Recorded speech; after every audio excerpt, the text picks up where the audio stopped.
This is Daily Armenia, CivilNet's daily news digest. Here's what you need to know today.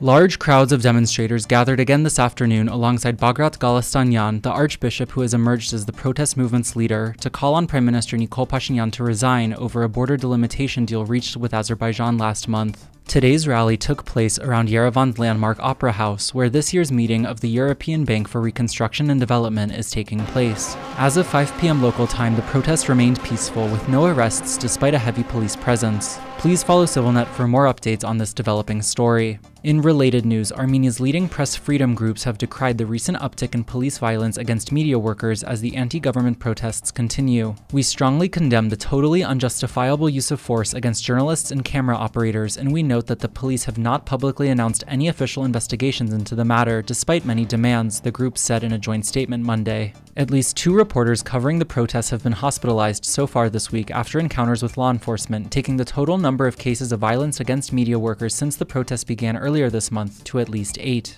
That is in addition to the scores of protesters detained this week for taking part in acts of civil disobedience across Yerevan, mostly blocking streets. That includes 5 members of the military training group Azatazen, including one of the group's co-founders, who were all detained yesterday on charges of illegal weapons possession.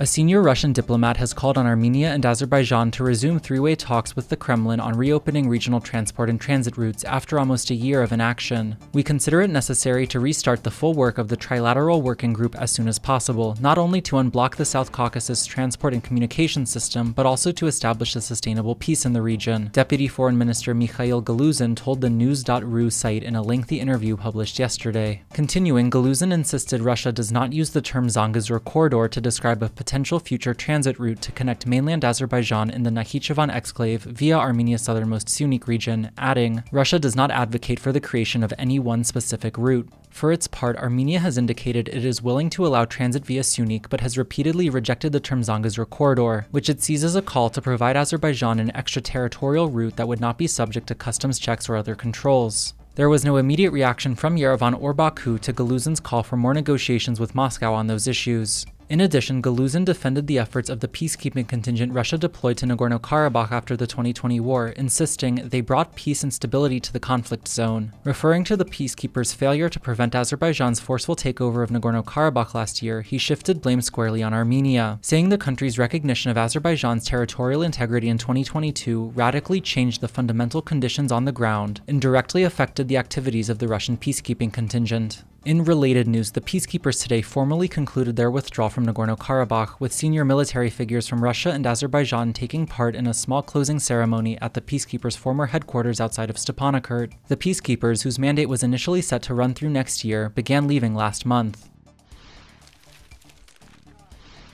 Armenia and India have agreed to create a joint working group to coordinate defense relations after first-of-their-kind consultations, marking the latest sign of deepening security ties between the two countries. Defense officials, joined by New Delhi's ambassador to Yerevan, discussed prospects for future cooperation, including on military technical issues, military education and combat training, exchanges of expertise, and other areas, Armenia's defense ministry said in a readout yesterday. As Armenia has sought to diversify its arms trade since the 2020 Nagorno-Karabakh war, India has emerged as one of the country's major defense suppliers. That reportedly includes radar and anti-drone systems, rocket launchers, howitzers, and ammunition, in total worth hundreds of millions of dollars. And finally, the CivilNet number of the day is 118. That's the total number of museums across Armenia that will open their doors to all visitors free of charge to mark International Museum Day on Saturday. And as always, please follow CivilNet for the latest news and independent reporting from our contributors on the ground here in Armenia.